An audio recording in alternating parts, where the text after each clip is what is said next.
candidate in the election for National President of Mockra na Firma. So firstly, I suppose, who am I?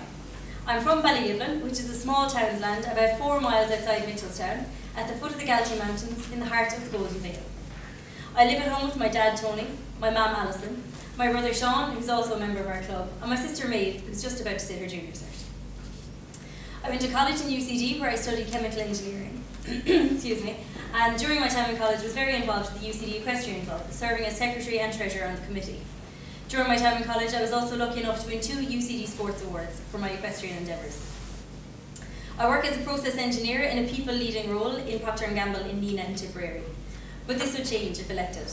I would be giving up my job to dedicate myself and commit myself 100% to Mockra na Firma for the 2-year term. So whenever people hear me say that, the first question they ask is why? And the answer is very, very simple. Because I love this organisation.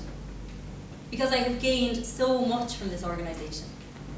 And because I believe that I have the skills, the expertise, the enthusiasm to give back, to help grow Mockra so that more people can enjoy it and benefit from it just the same way that I have.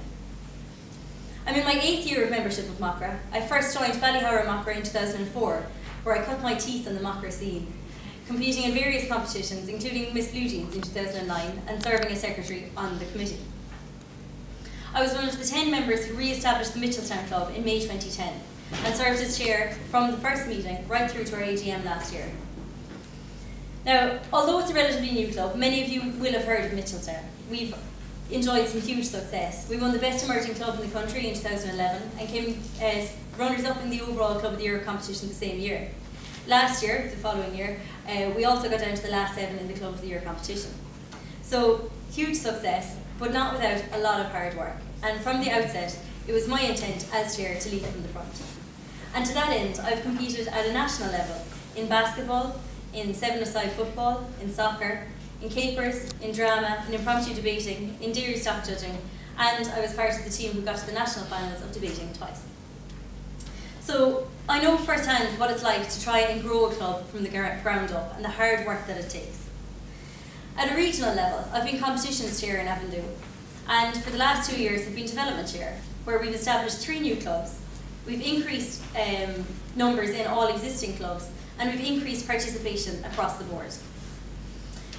Avondhu has changed during my time in Mockra from a struggling region with 3 clubs and not even 6 at the AGM to a now thriving region with 9 clubs and almost 60 at our last AGM.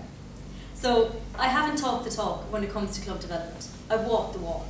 And I know what it's like to build the organisation up from the ground, from the grassroots. Last summer, I was co-opted onto the National Competition Subcommittee, and I've gained a huge amount from this.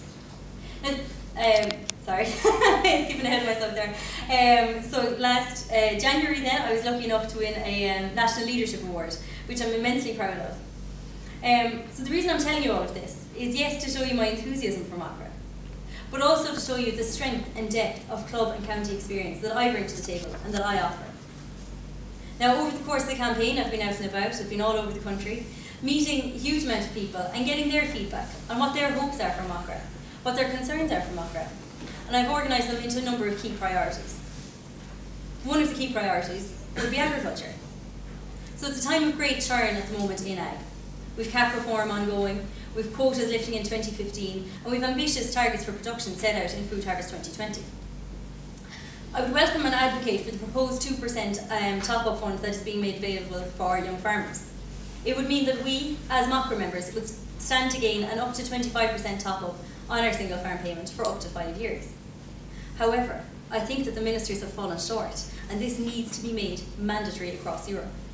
We've seen with installation aid what can happen when measures aren't mandatory.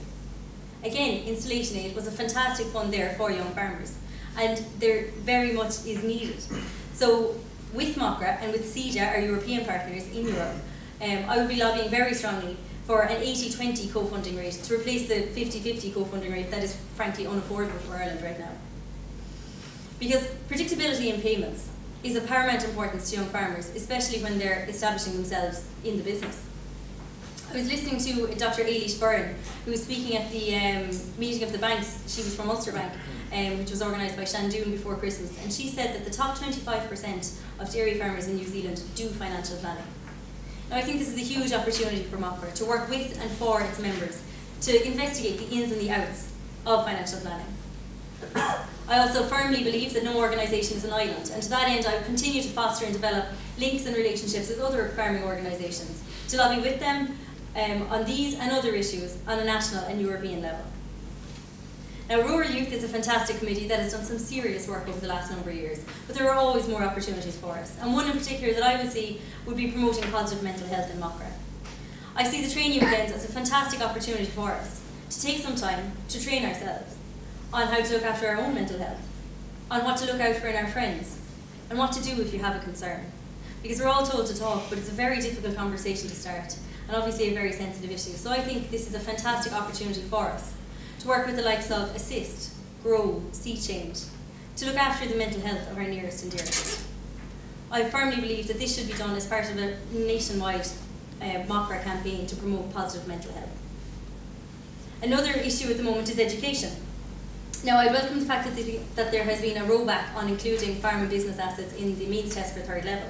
However, there are still issues outstanding, particularly when it comes to agricultural education, because we need to support young farmers' education, and we need a supportive advisory service for when you leave out college. And those are things that I would be lobbying very strongly for. I would propose that MOCRA should establish stronger links with other organisations, for instance, Goshka, the President's Award. Now, in 2011, I was lucky enough to receive my Goshka Gold, but most of the work that I did to receive it was done by being an active member in MOCRA na Firma. So again, there's huge scope, huge opportunity for us here. I firmly believe that rolling out a targeted information and awareness campaign with employers groups such as IBEC would really benefit our members, to let employers know what we do to earn things like our leadership awards, increasing the employability of our members. Now, fortunately, in the coming years, there are far more opportunities than challenges for MOCRA, but the financial health of the organisation is a concern. Now, some steps have been taken, and I would strongly welcome and support them, but we need to go further, and we need to do it quickly.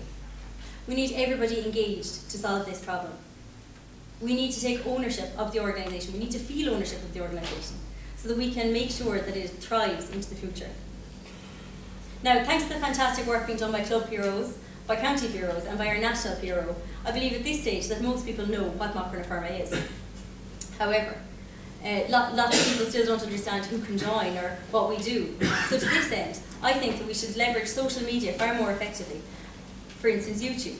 I think it's a fantastic resource that we could use, low cost, to promote our competitions. So, you know, take a video of a debating competition, put it online. Fantastic resource there for members and non-members to look at, to see what the organisation is all about. So if elected, what you can expect from me. You can expect energy. You can expect enthusiasm. You can expect leadership. You can expect me to engage with members. And most of all, you can expect a national president that is 100% dedicated and committed to the organisation for the long term. Thank you.